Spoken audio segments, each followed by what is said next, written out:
ler a apostila, eu queria convidar vocês a uma reflexão assim, que eu acho que para a gente conseguir entender o que é Deus, né?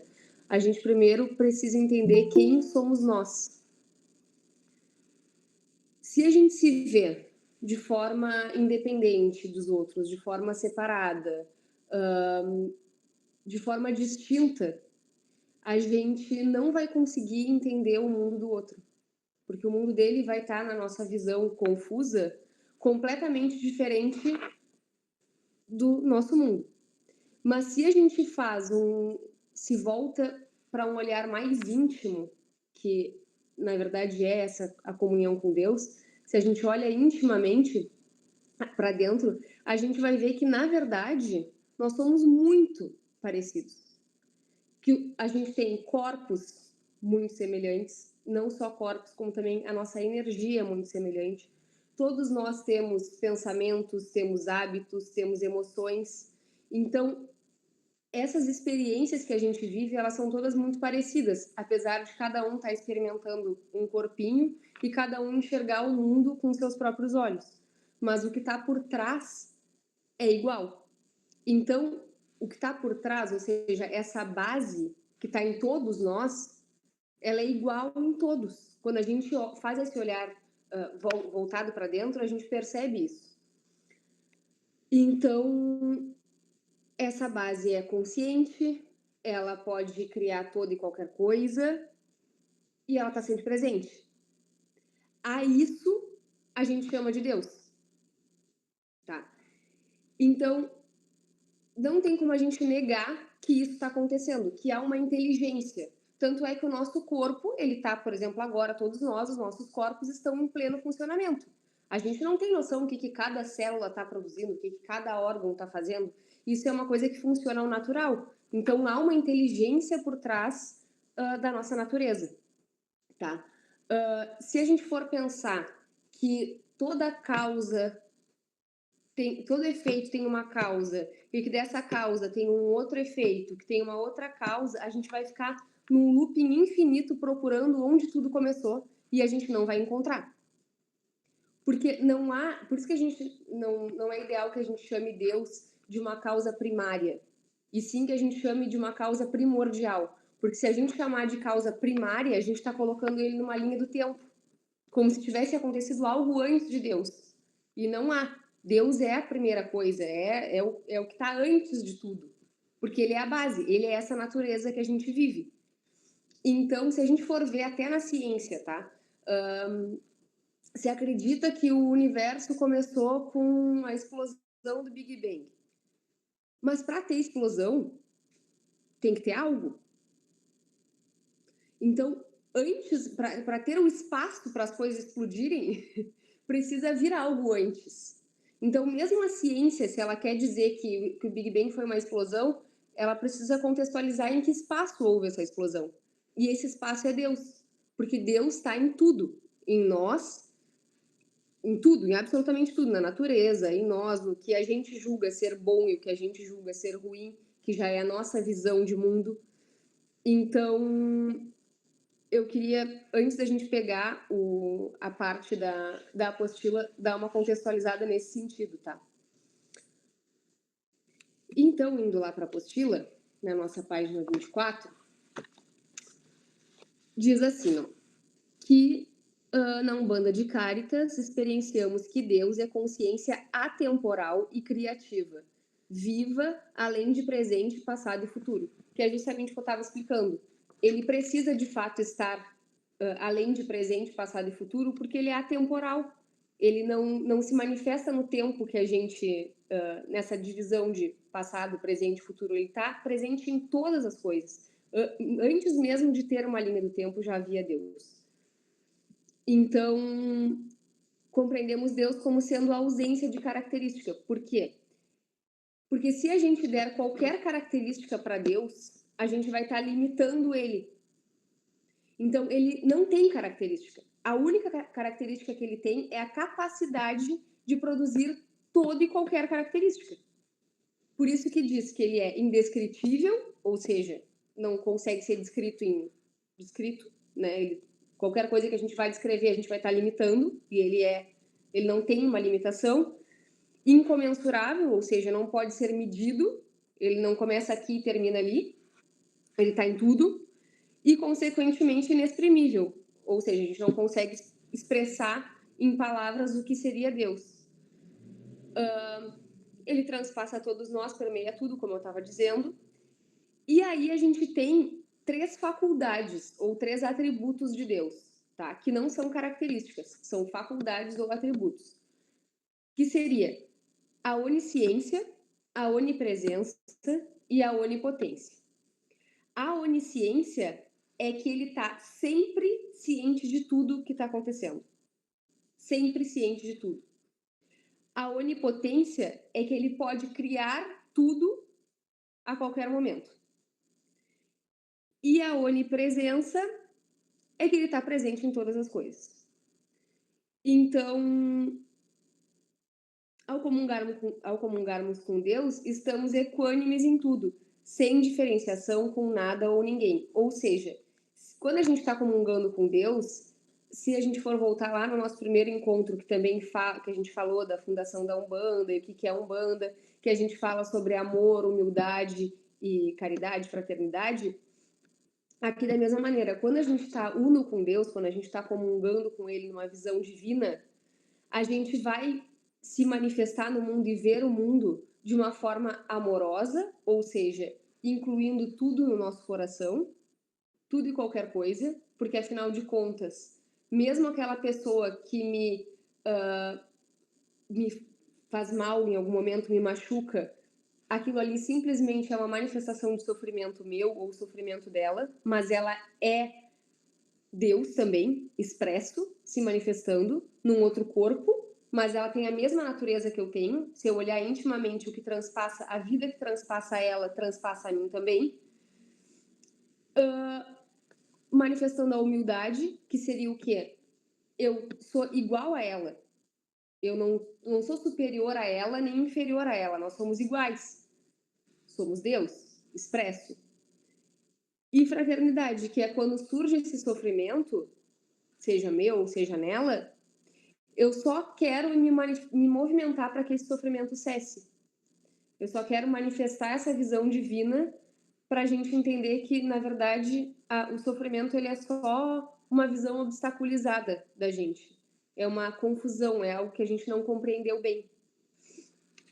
Então, aqui ele diz, o sofrimento é a experiência surgida quando não se está em comunhão com Deus, que é essa consciência mais profunda de tudo e todos. Quando a gente se diferencia de alguma forma, né? Quando o nosso coração exclui de alguma maneira, aí vem esse sofrimento. Então, Deus e suas criações íntimas, ele fala que todos nós enxergamos as mesmas coisas, mas vemos coisas diferentes. Então, sei lá, num exemplo bem singelo, assim, numa parede branca, tá? Um artista vai ver essa parede como algo que ele pode expressar a arte dele. Sei lá, daqui a pouco um pedreiro vai ver a parede como algo que ele vai quebrar para fazer uma obra. Uma criança já vai enxergar a parede como um mural para ela pintar. E o que é a parede? Depende de quem está vendo.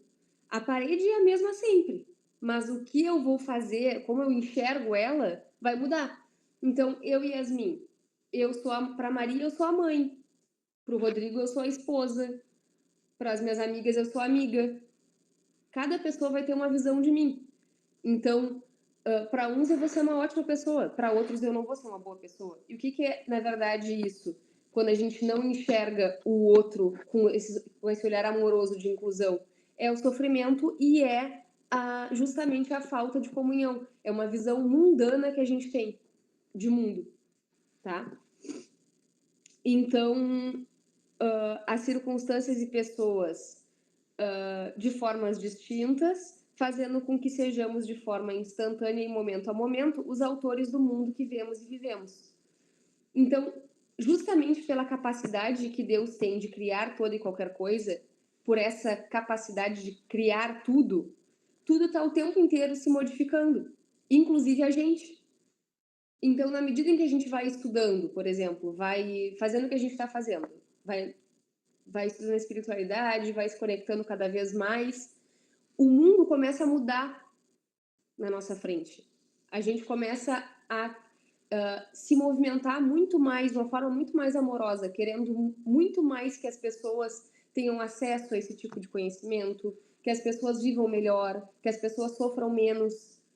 E as pessoas são as mesmas, o mundo é o mesmo. O que mudou foi simplesmente a maneira como a gente está enxergando. É como se a gente estivesse caminhando sem rumo e com uma visão míope, vou dizer assim, e a Cátedra Caritas vem e nos oferece um óculos, exatamente com o grau que a gente precisava. E a gente coloca aquele óculos e, meu Deus, então era assim que eu tinha que ver. Um mundo muito mais bonito, muito mais lúcido.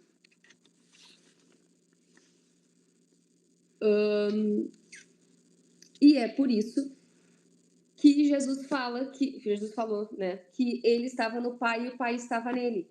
Ele não estava falando isso metaforicamente, era no sentido literal da palavra mesmo. Ele estava no Pai e o Pai estava nele, assim como o Pai está em nós.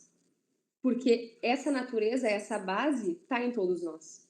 E por isso que ele disse que nós poderíamos fazer tudo o que ele fez e muito mais. Porque é justamente isso a onipotência de Deus. O que nos falta? Nos falta a lucidez. Nos falta crescer em consciência nesse sentido, de comungar com ele e perceber esses atributos, essas faculdades que ele tem, que a gente também tem, mas atualmente de uma maneira muito obstaculizada, né? Que o nosso objetivo é justamente ir melhorando isso. Então, a partir disso, a gente percebe que tudo que a gente vê, na verdade, é transitório. Então, todos os nossos, às vezes, assim, os nossos maiores problemas, se a gente desencarnar hoje, eles deixam de existir. Tem um problema financeiro muito grande, tá me tirando o sono. Se eu morrer hoje, o que era esse problema? Passou. Tenho uma doença muito grande, se eu morrer hoje, o que era essa doença? Não tenho mais ela, passou. Então, tudo que nos acontece é transitório, inclusive a nossa vida e tudo mais. Isso é justamente essa capacidade de criar livre. Dessa forma, evidenciamos e compreendemos que somos aquilo que é consciente e sempre criativo em todas as direções. E aí, justamente isso que eu estava falando, que na medida em que a gente vai comungando com Deus, que a gente vai percebendo tudo isso na prática, no nosso dia a dia da vida, as coisas vão mudando na nossa volta. E não são as coisas, é o nosso olhar sobre elas. Aí ele começa a falar sobre o aprofundamento da criatividade de Deus e a comunhão com ele, tá? A criatividade de Deus seria a onipotência, que é a capacidade de produzir todas as coisas. Então, dentro dela, dentro da onipotência, a gente teria a apreensão e expressão. A apreensão enquanto onisciência, ou seja, estar ciente de tudo que está acontecendo, e a expressão enquanto onipotência, essa capacidade de produzir as coisas. Então, um bom exemplo é assim, se a gente pegar aquela frase, né? Abra os olhos da apreensão e vejo que o mundo é expressão. Apreensão, ciência de que está tudo sendo criado. Expressão, todos os movimentos que acontecem. Então, tudo é Deus se expressando. Absolutamente tudo. Só cabe a nós conseguir enxergar isso. Então, a apreensão é o fato de Deus estar sempre em vigilância, ciência e saber puro, que seria a onisciência, tá? E a expressão é o fato de Deus se expressar e criar a todo momento.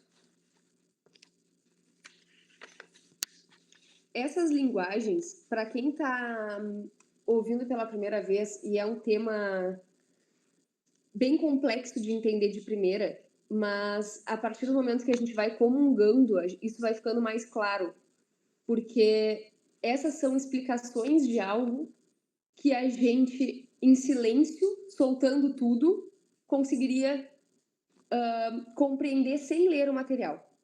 O que acontece é que a gente não tem o hábito de justamente sentar em silêncio, soltar tudo que está na nossa volta, olhar para dentro de nós e ir buscando isso. Então, quando a gente vê primeiro o material para depois fazer a comunhão, a gente vai fazendo essa comunhão com mais clareza do que está acontecendo. E quando a gente lê o material sem fazer comunhão nenhuma, todas essas palavras e todo esse vocabulário e também toda essa informação nos parece nova e difícil de compreender. Mas fiquem tranquilos que na medida em que a gente vai se acostumando com tudo isso e vai comungando e vai estudando e vai conversando e vai percebendo os movimentos dentro do terreiro, vai percebendo na nossa vida, essas coisas vão ficando mais claras. As primeiras vezes que eu escutei o Paulinho, a Jaque, enfim, explicar sobre Deus, parece que deu um assim na minha cabeça. Meu Deus, não entendi nada. Mas com o tempo, a gente vai se familiarizando e vai ficando mais fácil. Eu garanto isso para vocês, tá? Então não se assustem com a profundidade, vou dizer assim, da temática, tá?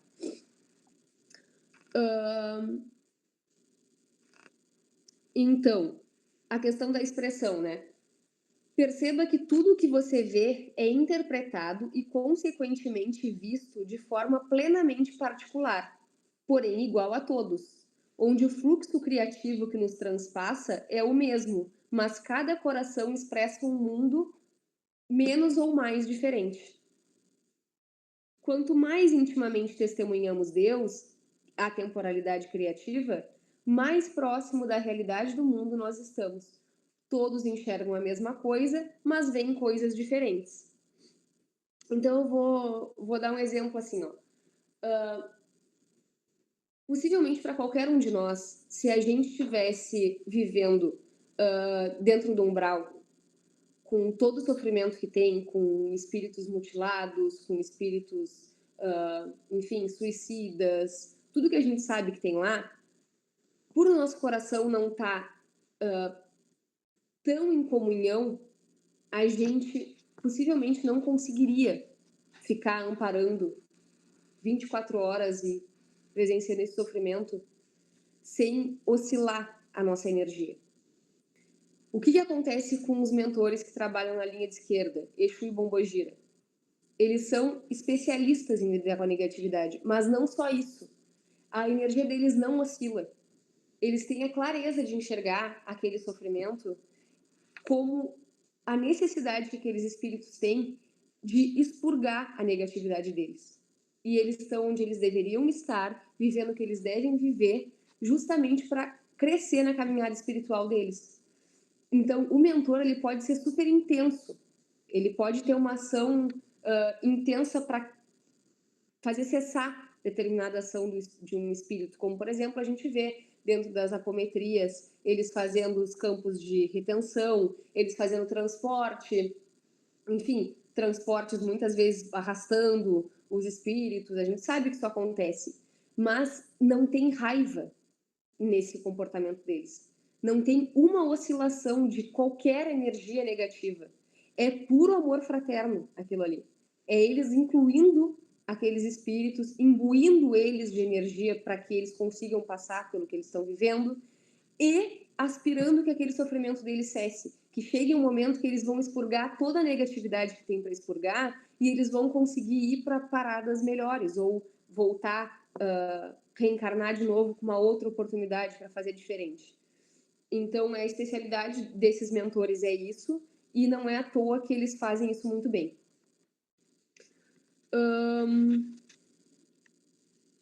E a partir da comunhão, né, quanto mais desamoroso o nosso coração, a nossa consciência se configura, menos pessoas nos interessamos e mais delas entram por um tempo na categoria de aversão e rejeição, ou preferência e inclinação.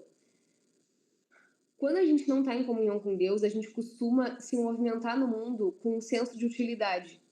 Essa pessoa me serve, ela me agrada, ela faz o que eu espero que ela faça. Então eu convivo com ela, eu me dou bem com ela e eu quero ela próxima. Essa pessoa não me serve, porque ela não faz o que eu acho que ela deveria fazer. Então eu excluo ela, eu nem quero ela perto de mim.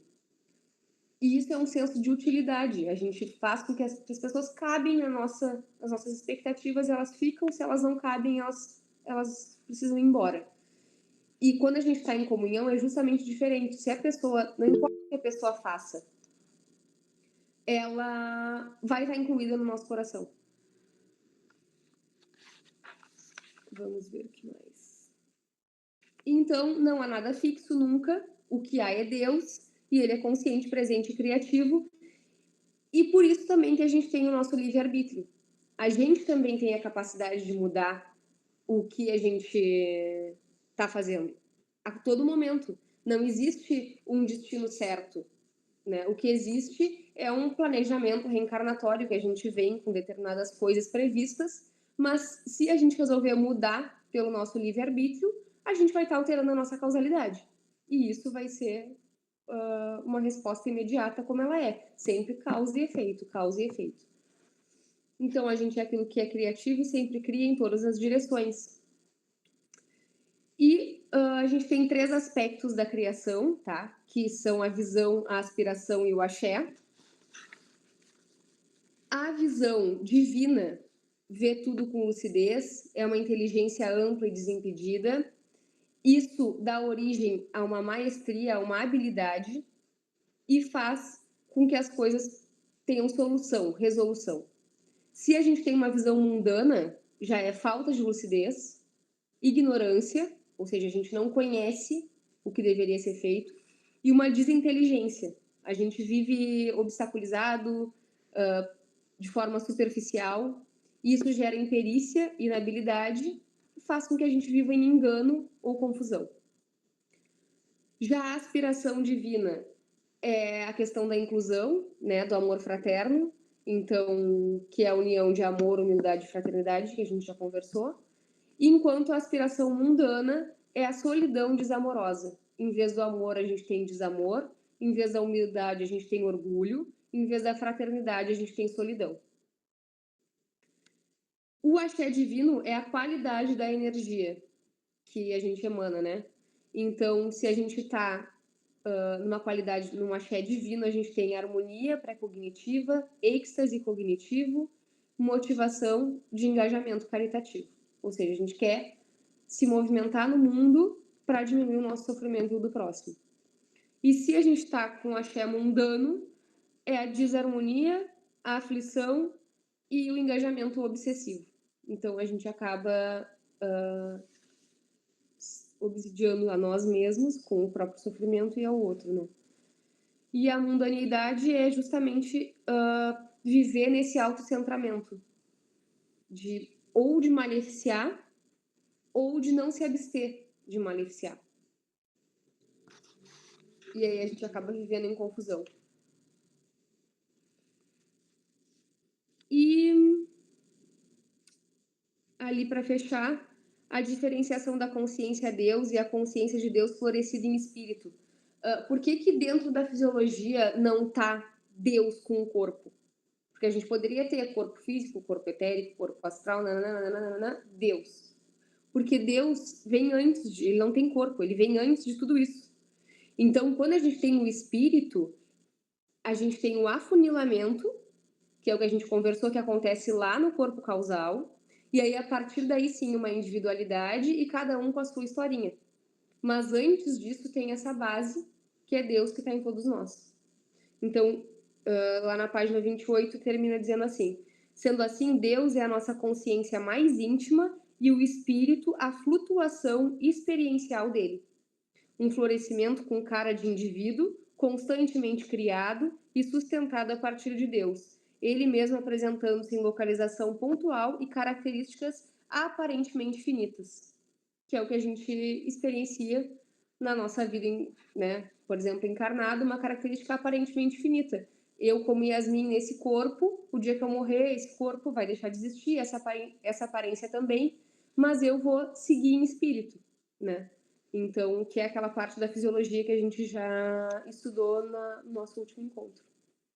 E com isso eu fecho, gente, a página 28, e era o que eu tinha planejado da gente ver hoje, porque é um conteúdo muito profundo e bastante coisa para falar, E eu acho que se a gente já passasse lá para a parte da comunhão, ia ficar muita coisa para hoje. E com isso abre para perguntas, ou se alguém quiser compartilhar alguma coisa, fiquem à vontade. Eu queria, Yas, aproveitar que tu mencionou uma passagem ali que inclusive já foi tema de alguns estudos nossos, que é aquela função de eu estou no Pai e o Pai está em mim, né? E tem uma reflexão muito interessante espírita sobre essa passagem que justamente fala dessa unidade de Jesus com Deus e essa Sim, função de estar. isso, de ligação genética, né? Tipo assim, tipo, o filho tem a genética do pai, então, isso falando humanamente, né? Aham. Então, essa ligação genética já tem uma marca ali que aquele ser tá geneticamente ligado ao pai, né? E aí ele faz uma relação com essa função da genética de que todos nós estamos ligados ao pai. E aí Jesus, nesse mesmo capítulo, ele fala no capítulo 14 ali, acho que é 14 de João, ele fala, ele fala disso que ninguém vem ao Pai senão por mim, porque ele traz esse caminho de conexão, né, como um caminho mais fácil, vamos dizer assim, porque Jesus foi esse ser divino encarnado, que é o rosto divino do homem, o rosto humano de Deus, né? Então tem a conexão de conseguir fazer para as pessoas mostrar um caminho que teoricamente é um caminho impossível, ou às vezes nem se saber por onde começar para se seguir. Então era só mais ou menos uma Não, reflexão exatamente nesse isso que sentido. tu falou, e é nesse sentido que vem a teologia, né? Porque Cristo disse tudo que a gente precisa fazer. Só que o tempo que ele teve lá de vida pública foi, sei lá, 3 anos. Foi muito pouco para ele conseguir dizer como fazer. E a teologia vem dizendo como fazer. Então, ele é a verdade e a vida. Ele já disse. Ele já disse que ele está no Pai e o Pai está nele. Ele diz todas essas coisas. O que a teologia vem explicando é como comungar com Deus. E aí cada teologia vai ter a sua maneira de fazer, né? A gente é dessa forma, em silêncio, soltando todas as nossas criações, soltando os nossos pensamentos, as nossas emoções, soltando tudo e vendo o que fica. E o que fica é justamente essa comunhão com Deus, né? Uhum. Essa a temporalidade criativa, enfim, que é o que a gente estava Exato. conversando. E não, e é interessante isso também, porque como a Caritas nos traz esse como fazer, né? A gente tem ali esse link do Evangelho que é para ter justamente essa conexão do que foi dito, o Uhum. que já tinha de documento, vamos dizer assim, né? O que já foi dito por Jesus Cristo, e aí vem em convergência ali com a Caritas para que mostra realmente o que a gente vai fazer e como a gente entende isso que foi dito há tanto tempo atrás, né? Uhum. Uma coisa fazendo jus à outra. Mas é isso, muito obrigado pela explanação, Yas. Nada, estamos juntos. Mais alguém quer conversar?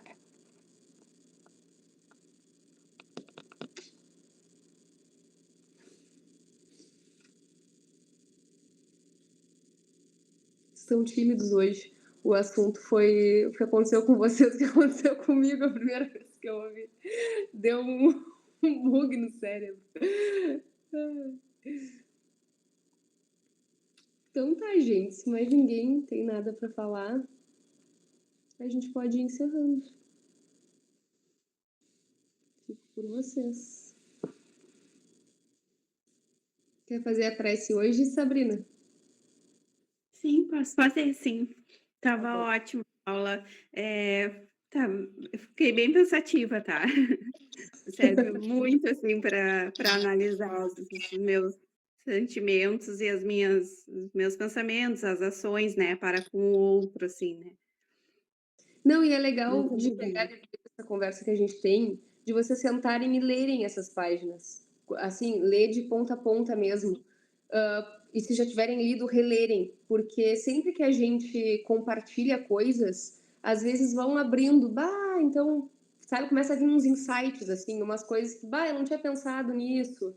E aí vai ficando cada vez mais claro. Cada vez que tu lê, tu entende melhor, sabe? Sim, é Legal de bem isso. mesmo. Tá, obrigada, Yasmin. Então vamos respirar fundo. Vamos fazer uma Ave Maria. Ave Maria, cheia de graça, Senhor é convosco. Bendita sois vós entre as mulheres, bendito é o fruto de vosso ventre, Jesus. Santa Maria, Mãe de Deus, rogai por nós, pecadores, agora e na hora de nossa morte. Amém. Em nome do Pai, do Filho, do Espírito Santo. Amém. Muito obrigada, uma boa noite. Boa noite para todo mundo, até a próxima. Fiquem com Deus. Boa Boa noite. noite. Boa noite.